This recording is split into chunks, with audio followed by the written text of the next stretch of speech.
My mom called me helpful in the kitchen.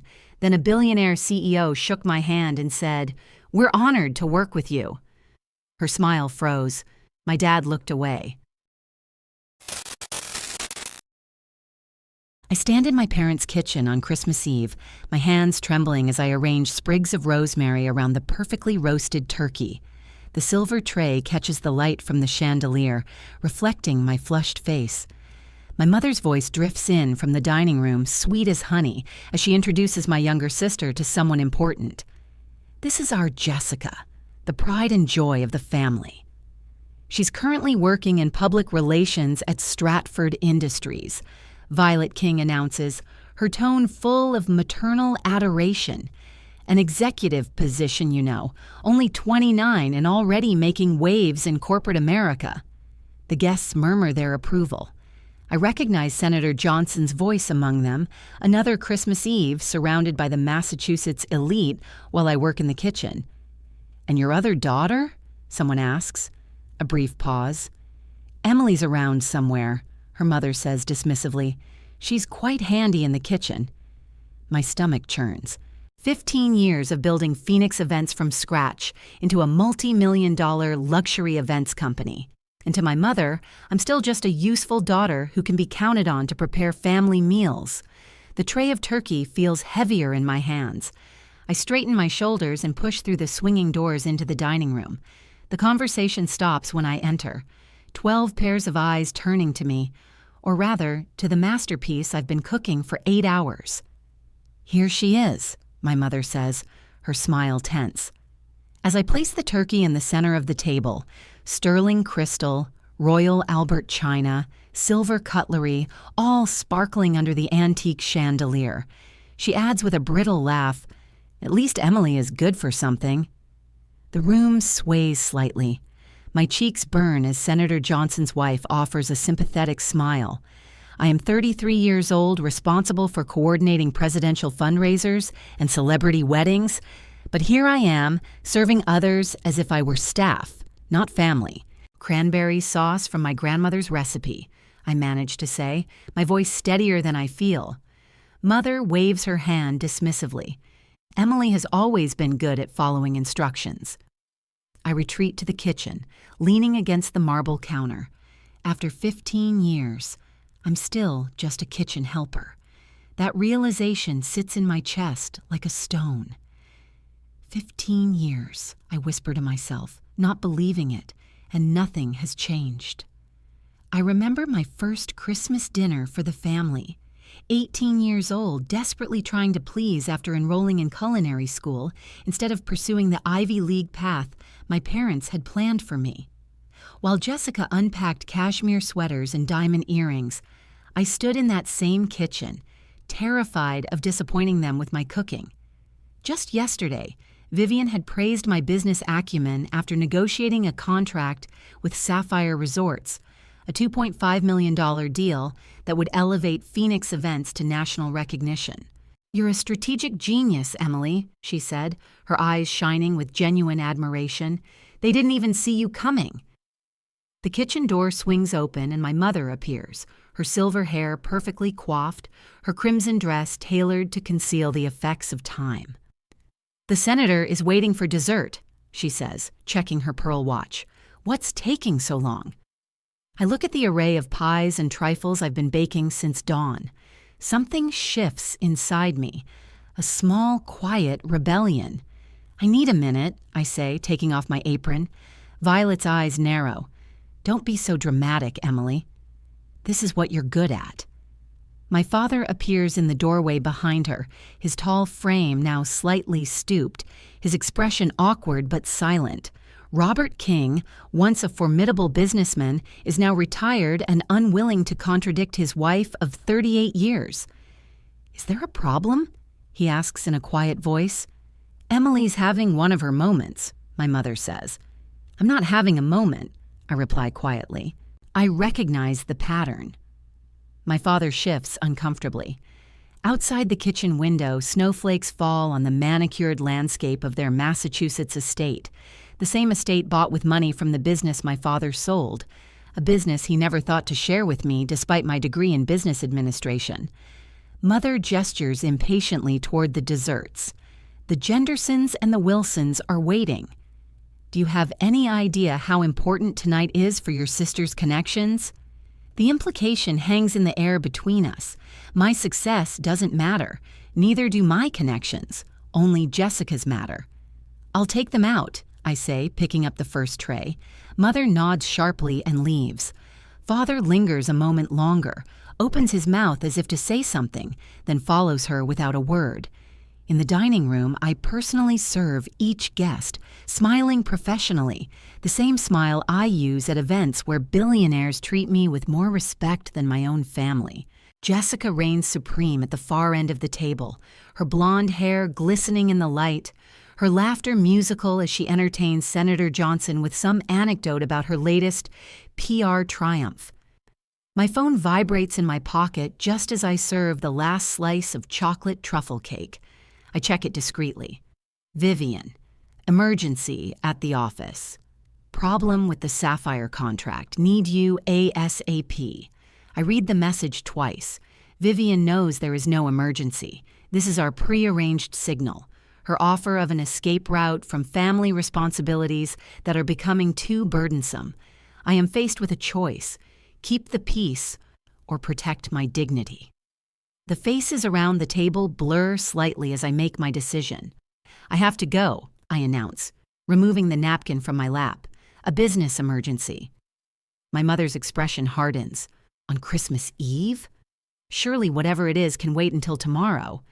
It's a contract with Sapphire, I say, and for the first time this evening, I see a flicker of recognition in her eyes.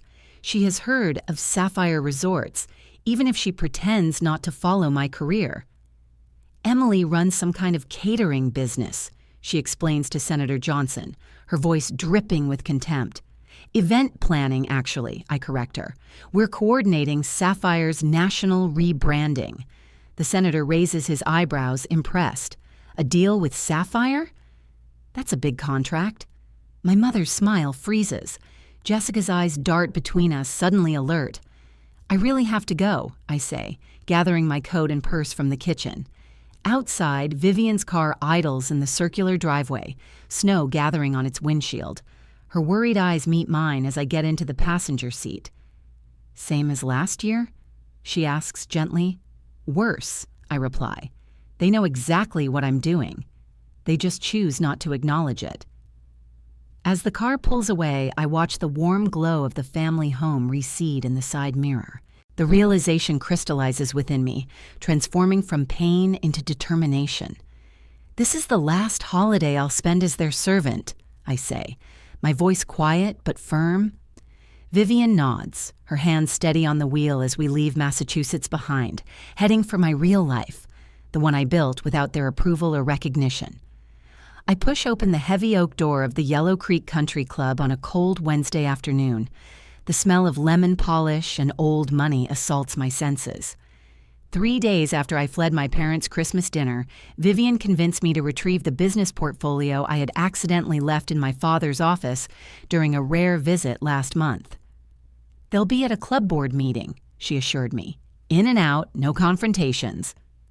The main hall stretches out before me, all polished marble and ancestral portraits. A familiar laugh echoes from the small reading room to the left. Jessica's laugh, musical and practiced. I freeze halfway. The contract signing is next week, so your timing couldn't be better. It's my mother's voice, muffled but clear. Emily has no idea we know about the Sapphire deal. My heart pounds against my ribs. I sneak closer to the partially open door. The Wilsons are on Sapphire's board of directors, Jessica says. Their daughter works in legal. She confirmed it's over $2 million. My father clears his throat.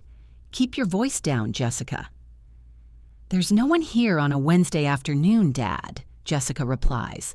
Besides, who would be interested in Emily's little catering business? Event planning, her mother corrects her. That's why this Sapphire situation is problematic. The Wilsons mentioned Emily by name at the Christmas party before we could redirect the conversation. I press my back against the wall. My breathing is shallow. I've been calling her suppliers for months, Jessica continues, hinting at financial instability. Most were receptive, especially after I mentioned my PR experience. The floor seems to sway beneath me. For months. She's been doing this for months, the rustling of papers. This file contains everything. My father's voice contains reluctant admiration. Financial reports, client list, supplier relationships. Emily is surprisingly good at business for someone who didn't make it into Yale. Good enough to embarrass this family if she continues to succeed, my mother adds sharply. What will happen when the Thompsons find out that our daughter, the one who cooks Christmas dinner, earns more than their son at Goldman Sachs? I planted seeds with the 3 Sapphire executives, Jessica says. Just enough concern about Aurora's ability to handle their national relaunch. One mentioned that they might need to revisit certain aspects of the proposal. The wall feels cool against my suddenly burning skin. My fingers clench into fists. Is that wise? My father asks. If she traces it back to us? Robert, please. My mother's voice drips with contempt. Emily still craves our approval too much to see what's right in front of her. She spent 15 years thinking we just didn't understand her business. The girl makes dessert for senators, serving them herself. The truth crystallizes in my mind with terrifying clarity. They know, they always knew. The contempt, the demeaning comments, the kitchen slavery, none of it was ignorance. It was strategy. I step away from the door before they exit, hiding in the arbor behind a massive fern. My mind races, piecing together 15 years of history, like puzzle pieces finally falling into place. Jessica's random visits to my office, always around major contract announcements, her questions about suppliers, deadlines, financial arrangements, the strange pattern of clients leaving after family gatherings, the health inspector who arrived hours before the governor's fundraiser last spring, citing an anonymous tip. None of this was coincidence. My executive office in Phoenix is transformed in my memory from a professional achievement to a strategic target. Every family interaction is reinterpreted from disappointing to dangerous. Every lost contract is reinterpreted from failure to calculated sabotage. For 15 years, I fought with one hand tied behind my back, believing that my greatest vulnerability was my own insecurity. The truth feels like ice water running through my veins. My family didn't neglect my success. They actively worked to destroy it. And now they're targeting Sapphire Resorts, a contract that would elevate Phoenix events from regional success to national prominence. A deal I've been working on for 18 months. My phone vibrates with a message from Vivian. Are you okay? I look at the screen, a strange calmness washing over me. The wounded daughter in me wants to rush into the reading room, confront them with their betrayal. But the CEO in me recognizes a more important truth. They wouldn't be doing this if they weren't afraid of my success. I send a quick reply. Meet me at the office. Emergency strategy meeting. 20 minutes later, I stride into the Phoenix conference room where Vivian is waiting, concern etched on her face. Floor-to-ceiling windows showcase the Manhattan skyline, the empire I built without their approval or recognition. They know everything, I tell her, my voice steadier than I feel. Jessica has been sabotaging Phoenix for years, with my parents' full knowledge and support. Vivian's expression registers no surprise. She opens her laptop and pulls out a folder labeled Family Incidents. I've been documenting patterns for months, she admits. Strange coincidences that always happen after your family gatherings clients who suddenly had concerns about Phoenix's capabilities. She turns the screen toward me. The sabotage always intensifies when we're close to a major breakthrough, like with Sapphire. Why didn't you tell me? I ask, not accusingly, but with genuine curiosity. Would you have believed me? Vivian's eyes are kind. You had to see it for yourself. My office door opens and Marcus Wilson enters without knocking. At 61, my CFO wields financial reports like a weapon. I crunch the numbers you asked for, he says to Vivian, then notices my expression. Did you tell her? She found out herself, Vivian replies. Marcus places the spreadsheet in front of me. Customer cancellations and supplier issues, compared to your family interactions. The correlation is statistically significant. The graph shows clear spikes in business disruptions after holidays, family birthdays, and events at the country club. My stomach churns as I recall the Valentine's Day ball, where my mother introduced Jessica to the Sandersons, who refused to negotiate a contract the following week. Why? I whisper, more to myself than to them. What could have made them do that? Vivian and Marcus exchange glances. Your mother needs Jessica to be a successful daughter, Vivian says softly. And your father's retirement investments haven't performed as expected. It's the country club membership that costs. That's no excuse, I interrupt, surprised by the harshness in my voice. No, Marcus agrees. It's no excuse. But understanding their motivation helps us predict their next move. He points to the Sapphire contract schedule. They're desperate.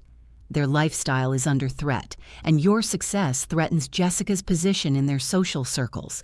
The bigger Phoenix gets, the smaller their PR achievements look. I stand up and walk to the window, looking out at the city stretching out before me. Behind me, Vivian and Marcus wait silently, not my family by blood, but allies who respect what I've built. Document everything, I finally say, every canceled contract. Every anonymous complaint, every suspicious moment. I turn to meet their gaze, something new hardening inside me. We're not just protecting the Sapphire deal now. We're protecting Phoenix events from the people who should be protecting me. The next day, I stand in the Phoenix Events kitchen, my fingers trembling slightly as I hold the health inspector's report. 3 different colored stickers mark the sections I've read a dozen times. The signature on the complaint form might as well be written in neon letters. I found this, I say to Vivian, who is walking past the industrial refrigerator. The inspector's report mentions who called them. A concerned family member who is concerned about food handling standards before the Andersons' wedding.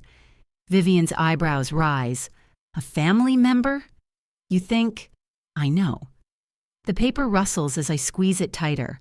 Look at the timing. Every major inspection, every anonymous complaint, they all happen right after I mention our biggest clients at family gatherings.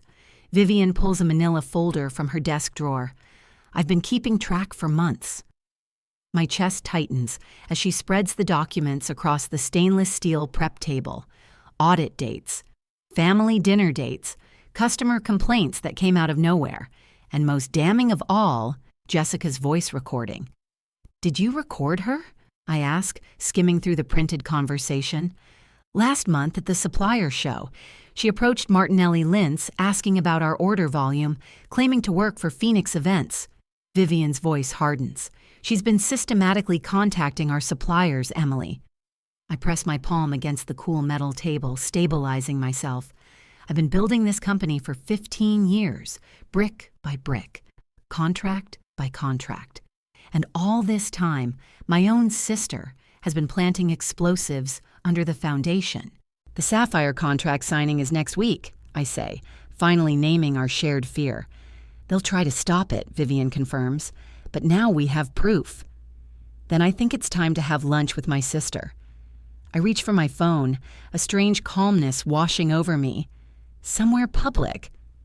The next day, I arrive at Romano's 20 minutes early. The maitre d' recognizes me immediately. Phoenix Events catered his daughter's wedding last spring. Your usual table, Miss King? The one overlooking the garden? Actually, Anthony, I'd prefer something more central today. Near the windows overlooking Main Street. His eyebrows rise slightly, but he nods. Of course. I carefully lay out my evidence next to my glass of water, the health inspector's report, the complaint form, transcripts of conversations with suppliers. A public execution requires proper staging.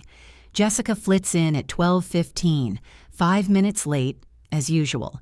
Her cream suit matches her pearl earrings. Her light hair is pulled back into a perfect chignon, the ideal image of a PR director.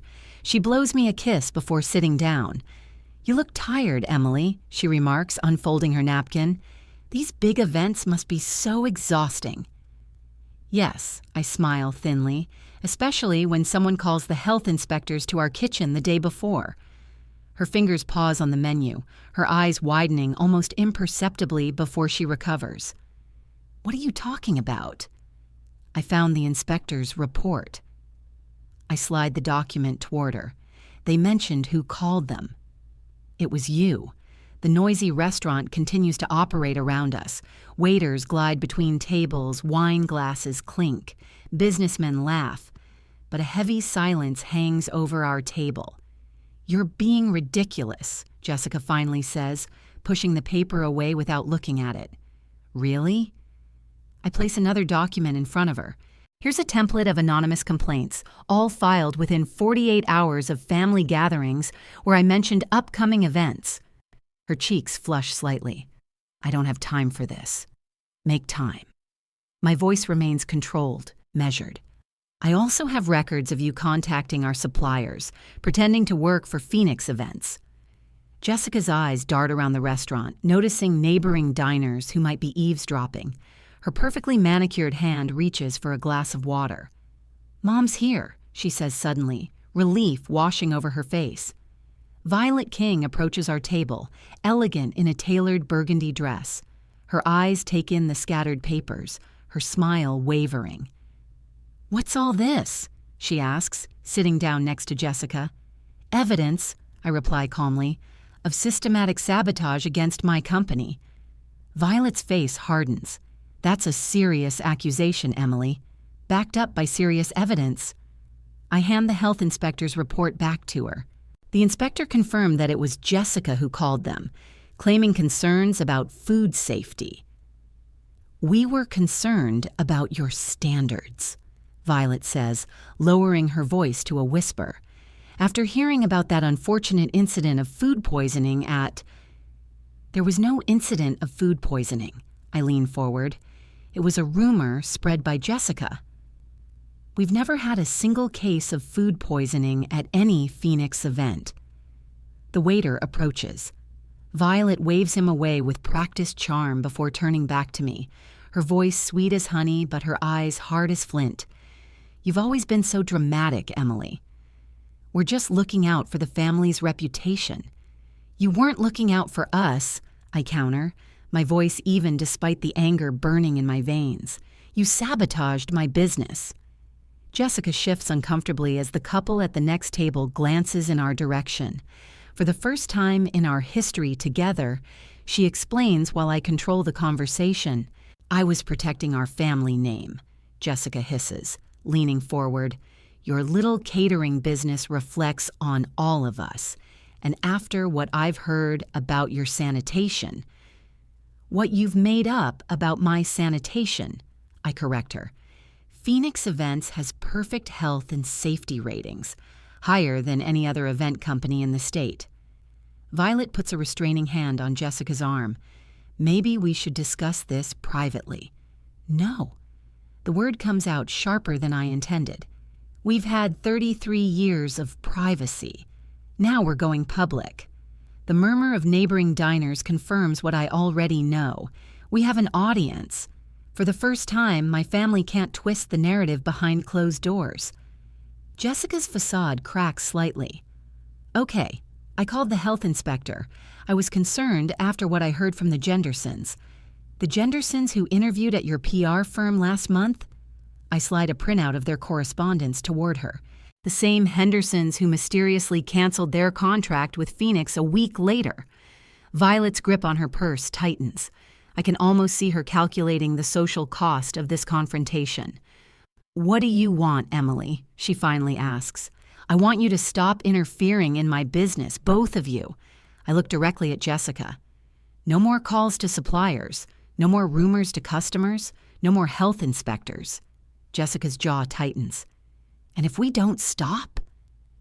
"Then the next conversation will be with lawyers," I reply, gathering my evidence, "and it will involve the district attorney's office." I stand up, throwing enough cash on the table to cover all 3 lunches.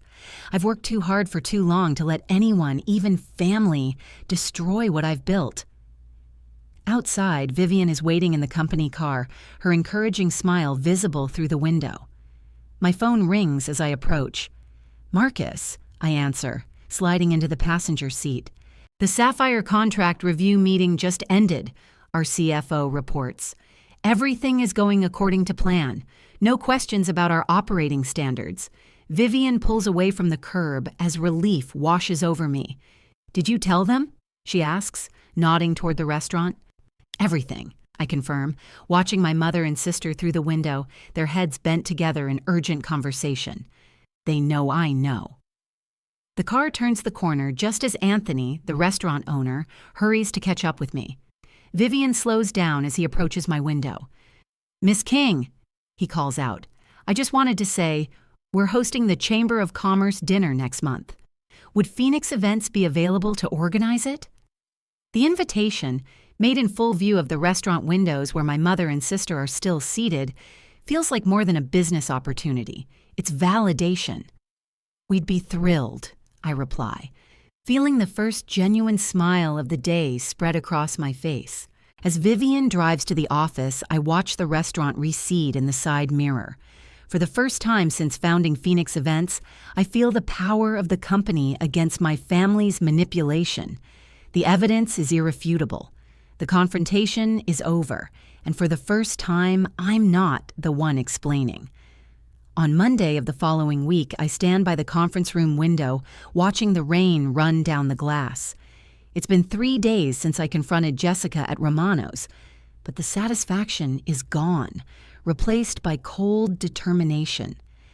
The Phoenix Events conference room has been transformed into a command center, documents scattered across the 12-foot mahogany table. "They'll target the Sapphire contract next," I say, without turning away from the window. "It's too high profile, too valuable to ignore." Vivian nods, adding another folder to our growing arsenal. "I've been documenting their patterns of interference for months. Attempts at sabotage intensify right before big contracts. Interesting."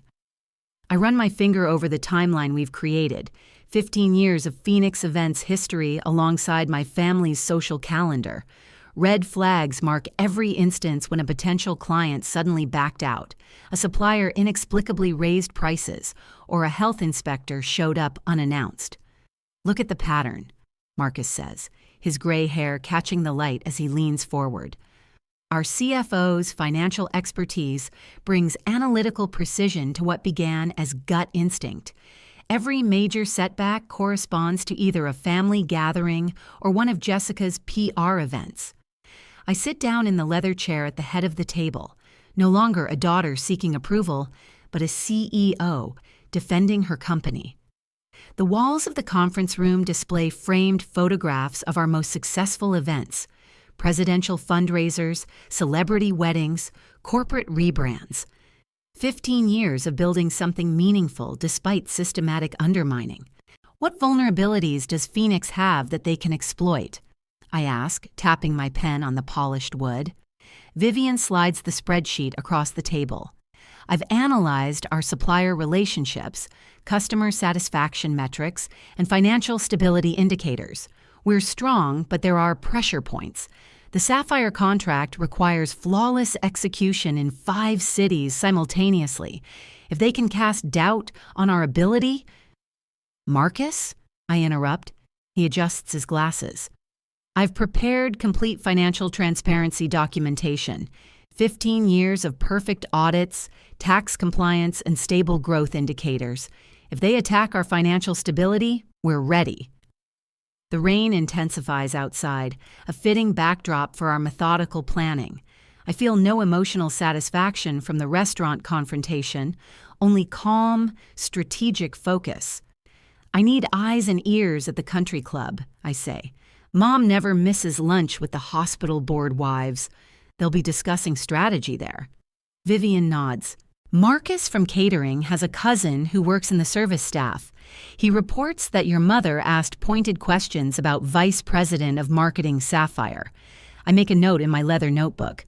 Marcus, can you discreetly contact your contact at First National? If they plan to question our financial stability, I want advance warning.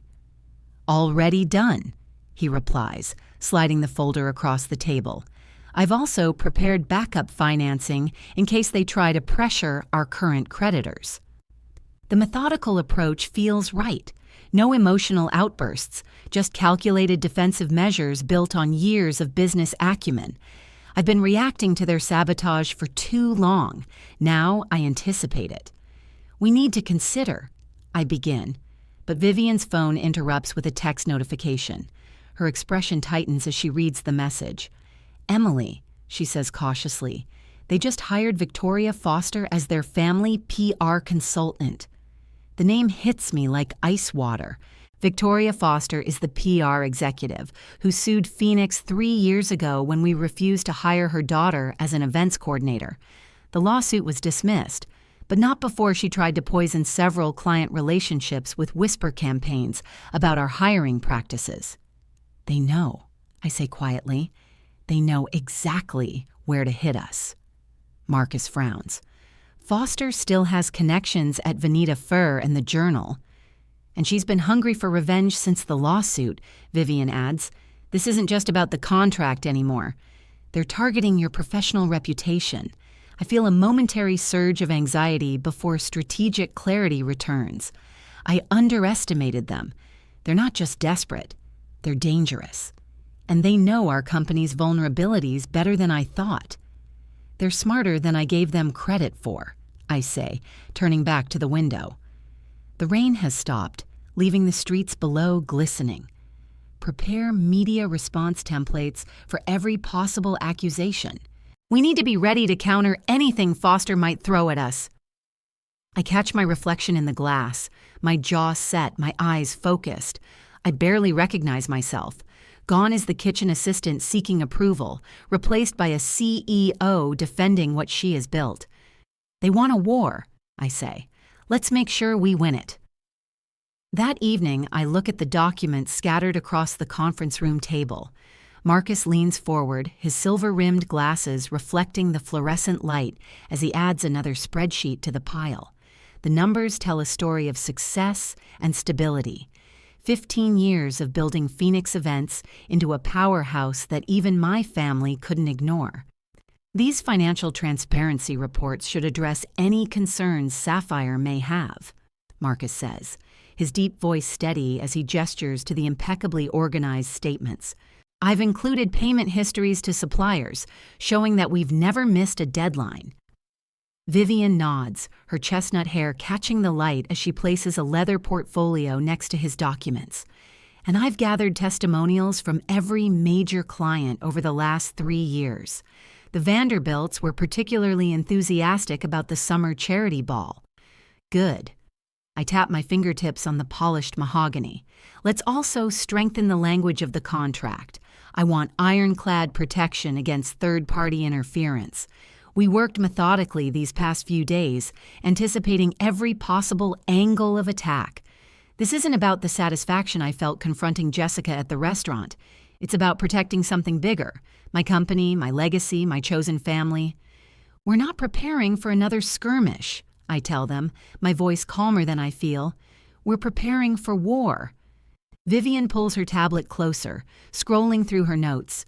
I spoke with Danielle at Sapphire this morning. She mentioned that your mother called their office yesterday. My stomach clenches. What did she want? She didn't say. Vivian's expression remains carefully neutral, but I catch a slight tension in her shoulders.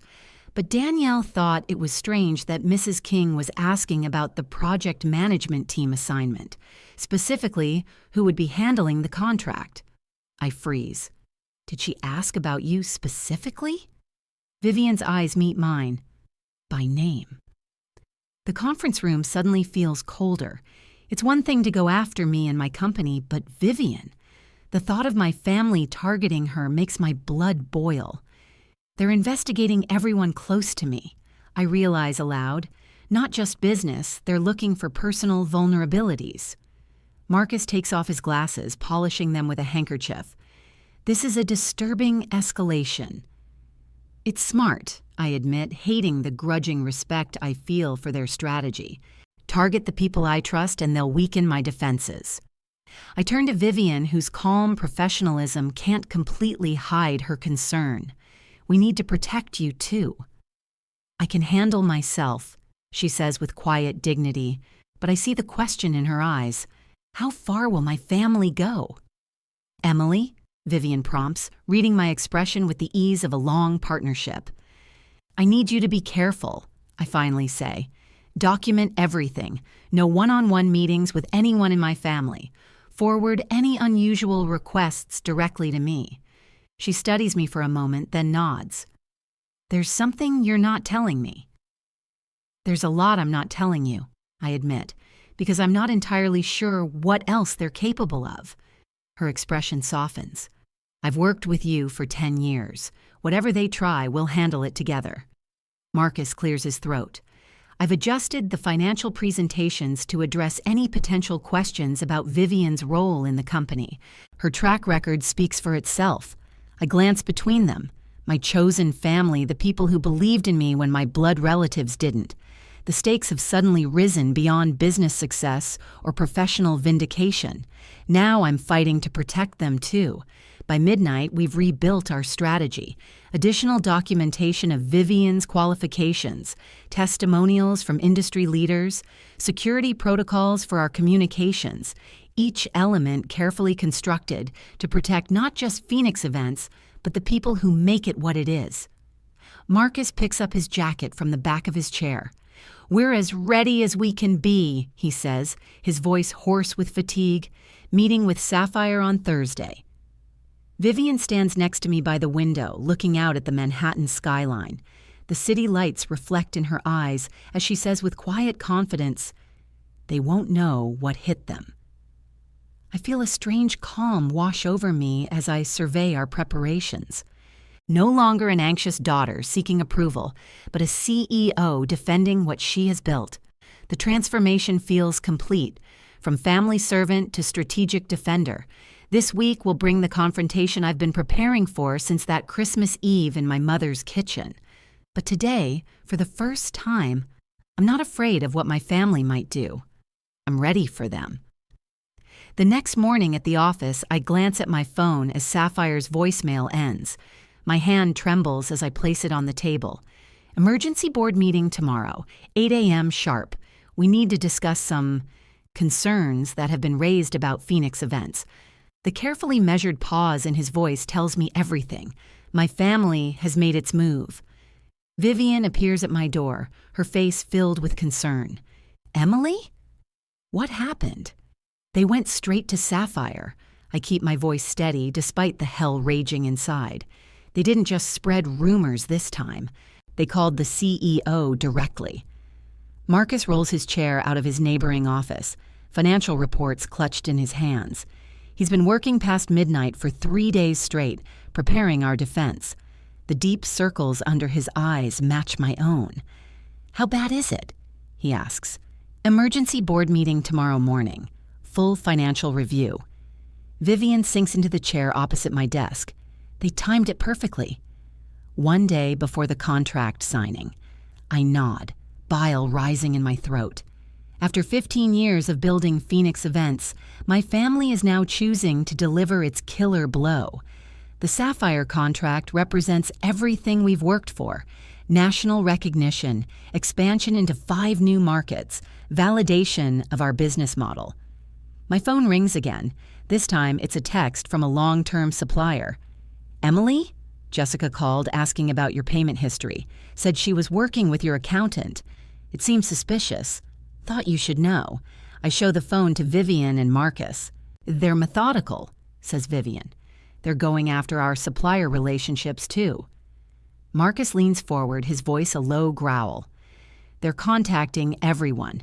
I just spoke to Hargrove Linz. Victoria Foster called them, claiming she was conducting a standard business ethics check for Sapphire. Vivian's eyes widen. My stomach tightens even more. My mother never does anything halfway. My desk phone is lit up. 3 incoming messages in the last 10 minutes, all from different members of Sapphire's board of directors. They've orchestrated a full-scale attack, I say, scrolling through the voicemail notifications. Look at the timestamps on these calls, all within minutes of each other. Vivian's fingers fly across her tablet, pulling up our emergency response protocol. Your father called Sapphire's CEO directly. He claimed to be concerned about the stability of your company, given some alarming financial indicators. What financial indicators? Marcus demands, the accountant in him genuinely offended. Our books are impeccable. I lean back in my chair, a strange calm replacing my initial panic. This is no longer petty family sabotage, it's a declaration of war. He's referring to the cancellation of the Westbrook contract last month, I say, the pieces falling into place. Remember how suddenly they backed out? No explanation? Total loss of the deposit? Marcus nods slowly. Your father has connections there. And my mother plays bridge with Mrs. Westbrook every Tuesday, I add. They sacrificed a $50,000 deposit just to create a financial alarm signal. The sheer calculation takes my breath away. This isn't impulse. It's strategic destruction, planned for maximum impact. They're positioning themselves as concerned citizens, Vivian says, scrolling through her tablet. Look at this chain of emails. Jessica contacted Patricia Henderson, claiming to be concerned about your decision-making abilities lately. Patricia Henderson sits on Sapphire's advisory board, Marcus notes grimly. Marcus stands up abruptly. I'm calling Hag and Associates right now. We need their third-party financial audit ready by tomorrow. Already done, says Vivian, sliding a folder across my desk. Complete 5-year financial history, profitability metrics, customer satisfaction ratings, payment schedules to suppliers, certified copies. 3 sets. I open the folder. Pages of financial health stare back at me. Phoenix Events isn't just stable. We're thriving. Double-digit growth every year for 5 consecutive years. Outstanding credit rating. 0 complaints filed with any regulatory agency. The staff is also mobilized, Vivian continues. Each department head has contacted their key relationships. The strategy we planned is fully activated. My phone rings again.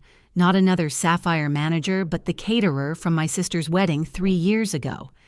Emily, your mother just called asking about our experience with Phoenix. She said she's checking references. I told her you're the best in the business. I hope that's what you wanted. I show the message to Vivian, who smiles grimly. They're calling our allies too. But they don't understand that we've spent years building real relationships while they've been playing social games. The conference phone lights up, and Marcus answers on speakerphone. It's Sarah Martinez, Sapphire's Director of Purchasing. Emily, I'm calling as a courtesy. We've received some troubling reports about Phoenix Events. The board has called an emergency meeting for tomorrow at 8. You'll need to present. I understand, I reply, my voice steadier than I feel. We'll be ready. This isn't standard procedure, Sarah adds, lowering her voice. Someone's pulling strings. Hard. After she hangs up, the 3 of us sit in momentary silence as the scale of tomorrow's battle sinks in. We need to stay here tonight, I finally say. Review everything. Prepare the presentation. Marcus nods, already opening his laptop again. I'll have a complete financial analysis ready in 2 hours. I've compiled feedback from every major client over the last 3 years, says Vivian, and documentary evidence of every attempt at family sabotage. I watch as my chosen family rallies around me, their competence a stark contrast to the toxic manipulation of my biological relatives. The contract with Sapphire is no longer just business. It's a vindication of everything I've built despite my family's interference. Tomorrow morning will show Sapphire what true business integrity looks like, Vivian says, squeezing my shoulder. Marcus looks up from his computer, confidence replacing the fatigue in his eyes. Our numbers tell the real story, Emily. They can spread all the rumors they want, but the facts don't lie. I open the presentation software and begin organizing our defense. Later that night, the timer on my desk, a reminder of where I started, shows 10:42 p.m. Tomorrow's presentation is at 8 a.m., less than 10 hours to prepare for the battle of my professional life. As I work through the night, one thought sustains me. By the day after tomorrow, either Phoenix Events will secure its future, or my family will succeed in destroying everything I have built. There is no middle ground. The next morning, I walk into the gleaming sapphire conference room, the morning sun streaming through the floor-to-ceiling windows overlooking Manhattan. My heartbeat stabilizes with each step, despite the stakes. Everything I have built over the past 15 years depends on what happens in the next hour. The room falls silent as I enter. 20 executives in tailored suits sit around a massive mahogany table, their expressions a mixture of curiosity and concern. My gaze meets Jessica's across the room. Her usual composed smile wavers for a split second before returning. Behind her, my mother sits, tense, in a burgundy dress that probably costs more than some of my employees' monthly salaries. My father avoids my eyes completely, studying his hands as if they hold the answers to questions no one has asked. Victoria Foster stands by the projection screen, her silver-streaked blonde hair pulled back into a perfect chignon. I recognize her immediately, the PR executive who sued Phoenix 3 years ago after we refused to compromise our ethics for one of her celebrity clients. Miss King, Gregory Townsend, CEO of Sapphire, gestures to the empty seat. Thank you for joining us on such short notice. We have some concerns that need to be addressed before we can proceed with our contract. I nod, placing my leather portfolio on the table. Vivian sits silently beside me, her tablet at the ready.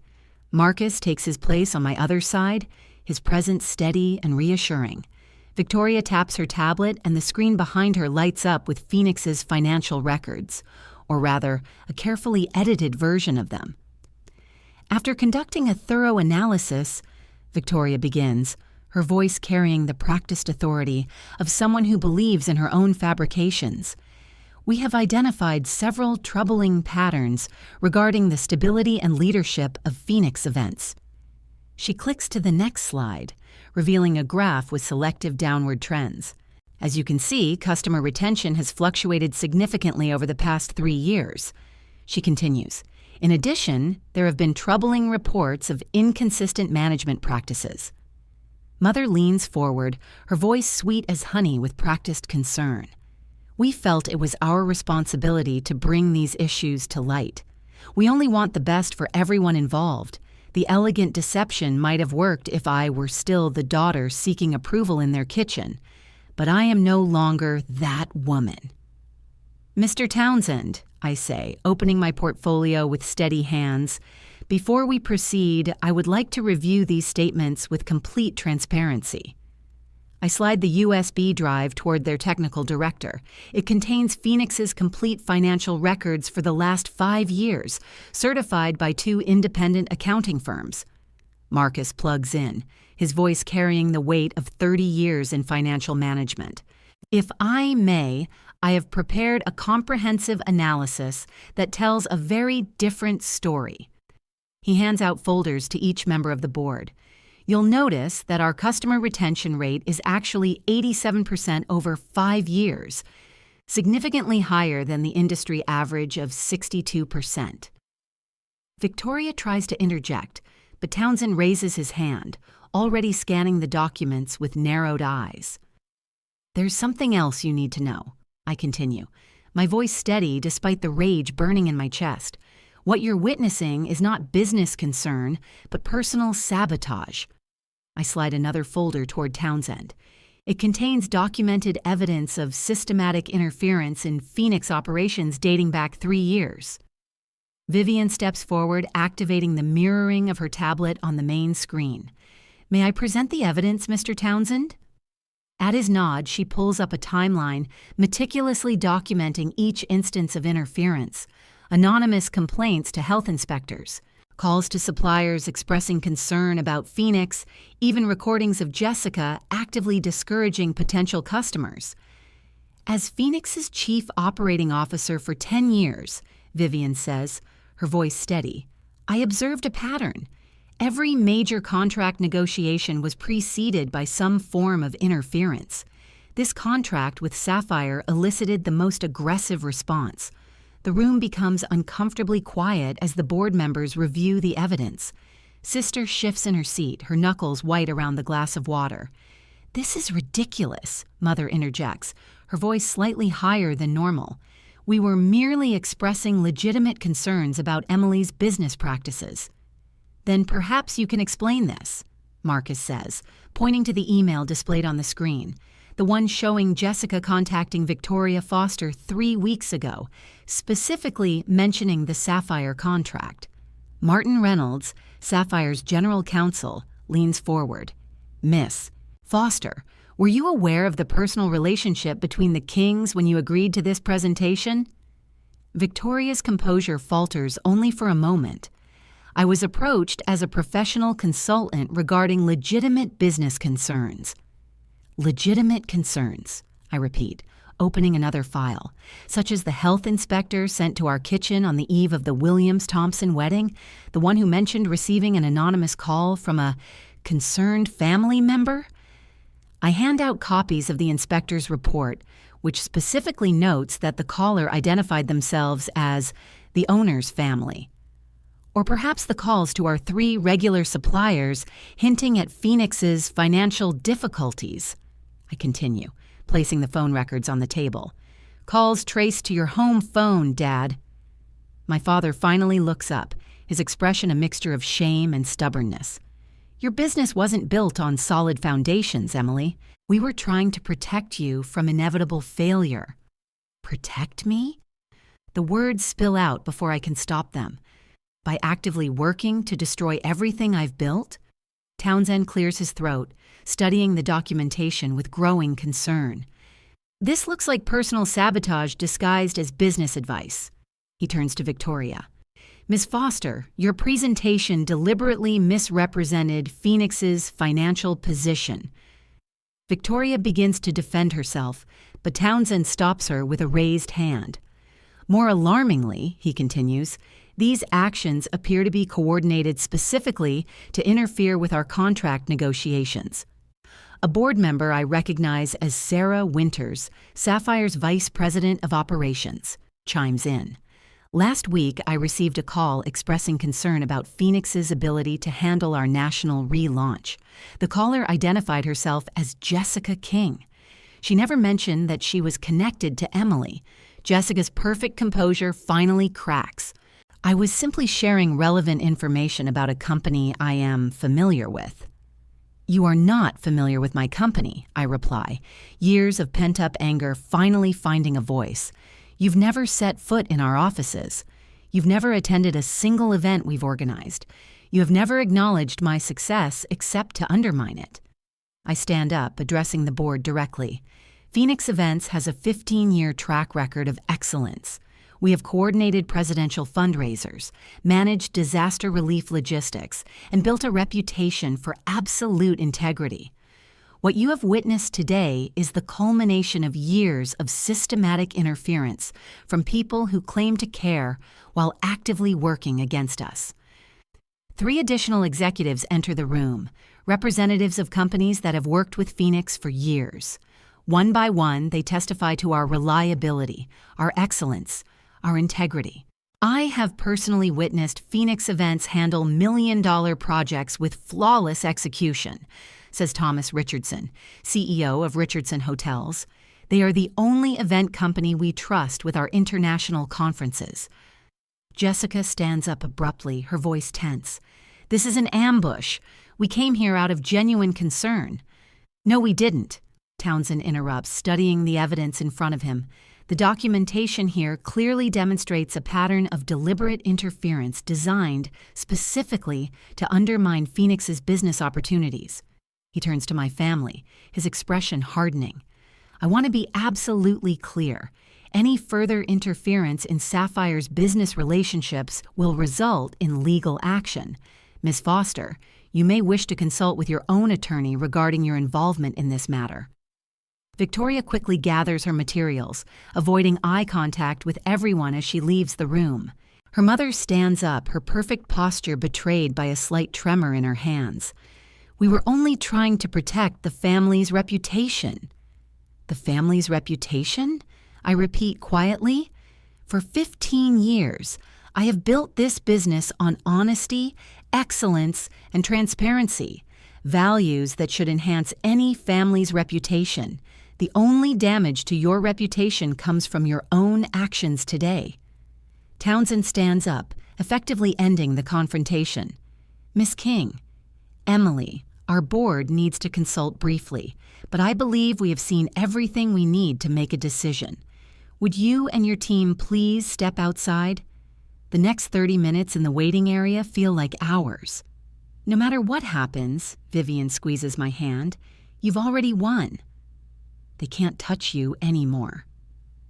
Marcus nods, his expression one of quiet pride. The numbers never lie, and neither do we. When we are called back in, my family is conspicuously absent. Townsend stands at the head of the table, his expression unreadable. After reviewing all the evidence, he begins, Sapphire Resorts has unanimously decided to award the contract to Phoenix Events. The relief is so profound that I have to hold on to the table. In addition, he continues, we would like to discuss expanding our relationship beyond the initial proposal. We are interested in making Phoenix our exclusive events partner for all properties worldwide. Victory washes over me in waves, justification, relief, triumph. 15 years of work are finally recognized, not just with a contract, but with the industry validation I never received at home. We value partners with integrity, Townsend says, extending his hand. The way you handled today's situation demonstrated exactly why Phoenix is the right choice for Sapphire. As we sign the expanded contract, now worth nearly $4 million, I feel the final pieces of my transformation fall into place. No longer a kitchen assistant, no longer a rejected daughter. I am Emily King, founder and CEO of Phoenix Events, now officially recognized as an industry leader. Vivian hugs me as we leave the building. You built this through honesty, not connections, she whispers. Marcus nods, pride evident in his eyes. 15 years of doing things right has just paid off. The street buzzes around us, oblivious to the seismic shift that has just occurred in my life, but I stand taller than I have ever stood, freed from the weight of seeking approval from people determined never to give it. Let's go home, I say, meaning our office, a place where I have always been valued for who I truly am. I stand on the stage of the grand ballroom at the Majestic Hotel, bathed in the warm light of the spotlights as hundreds of industry professionals applaud. The crystal award in my hands catches the light, sending prisms dancing across the crowd. Success requires both talent and limits, I say into the microphone, my voice steady and confident. The Phoenix Foundation exists to support women entrepreneurs whose families do not recognize their vision. From my vantage point, I see Vivian beaming from the front table, her silver hair elegantly styled, pride evident in her posture. Marcus sits next to her, nodding in approval. The financial wizard who helped transform Phoenix Events from a struggling company into an industry leader. Business magazines called the Sapphire contract a turning point. They were not wrong. 6 months of industry coverage following the conference room stunt cemented Phoenix's reputation as the premier luxury event planning company on the East Coast. My parents retreated from public events for weeks afterward, their social calendar suddenly empty as Massachusetts society processed the revelation. When I step off the stage, Vivian hands me a glass of champagne. To the beyond, she whispers, clinking her glass against mine. And to the family we choose, I reply. Marcus joins us, his lined face relaxed. 35% revenue growth in 6 months. The board approved new offices this morning, Miami and Denver. Chief Operating Officer sounds nice, Vivian adds. Not as nice as permanent CFO with profit sharing, I say to Marcus, watching his eyes widen slightly. Emily, you believed in Phoenix when my own family didn't, I say. You deserve to share in what we've built." Memories of past Christmases flash through my mind, my trembling hands arranging sprigs of rosemary, my mother's dismissive attitude. "I almost lost everything I built," I murmur. "But you didn't," Vivian says firmly. "Instead, you protected it." Later that evening, as guests chat over dessert, I spot them at the entrance. My parents and Jessica, standing awkwardly in their formal attire, hold embossed invitations. I sent them out of courtesy, never expecting them to come. I slowly cross the room, feeling none of the tightness in my chest that their presence usually causes. "Emily," my mother says, her voice unusually timid. She looks older. Her careful makeup doesn't quite hide the toll of her diminished social status. "Thank you for coming," I reply, professionally polite. "There's a table reserved for you near the center. The silent auction ends at 10. My father shifts uncomfortably.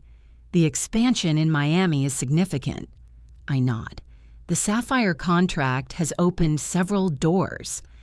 Jessica studies me with new eyes. "Your speech was impressive." "Thank you," I say, then excuse myself to greet the mayor. 6 months ago, I hosted a Phoenix holiday gathering at our Manhattan headquarters. Instead of slave labor in my parents' kitchen, I laughed with 60 employees while caterers served the menu I had designed. The contrast was not lost on me. No trembling hands, no knot in my stomach. Just a genuine connection with people who appreciated both my culinary creativity and my business acumen. Vivian is now circulating around the ballroom, discussing the Phoenix Fund with potential donors. "We've already helped 3 women launch successful businesses," she tells them, women whose families rejected their vision, just like Emily's family. The program provides not just funding, but mentorship. Last Tuesday, I spent 3 hours with Samantha, a brilliant event planner whose father insists she take a practical corporate job. "Trust your instincts," I told her, "and remember that respect isn't just earned through success, it's demanded through boundaries." Marcus appears at my elbow. "The Williams Group wants to discuss their launch in Seattle." "Bring them in?" "Absolutely." As I turn to greet the potential clients, I catch the mother watching from across the room. For a moment, our eyes meet. She nods slightly, a gesture somewhere between acknowledgement and surrender. Much later, a year after that devastating Christmas Eve, the transformation is complete. The woman who once stood in her mother's kitchen arranging trays of turkey now hosts industry leaders at charity balls. The daughter, dismissed as useful in the kitchen, now mentors the next generation of women entrepreneurs. As the event winds down, Vivian hands me the foundation's first annual report. 3 success stories already, she says, and applications are coming in every week. I flip through the pages showing women standing proudly in their new businesses, a bakery, a floral design studio, an event planning agency in Boston. When your family shows you who they are, believe them. And then build the life you deserve, I say quietly. Vivian smiles. That should be on the foundation's letterhead. As we gather our things to leave, my father approaches alone. "Your grandmother would be proud," he says awkwardly. "She always believed in your cooking." I study him for a moment. "She taught me more than recipes," I reply. "She taught me that talent deserves respect." He nods once, then turns away. Outside, December snow falls softly on the city. Vivian intertwines her arm with mine as we walk to the waiting car. "Next year's ball will be even bigger," she says, "with even more success stories to celebrate," I add. The city lights twinkle through the snowflakes, and for the first time in my life, Christmas holds no dread, only possibility.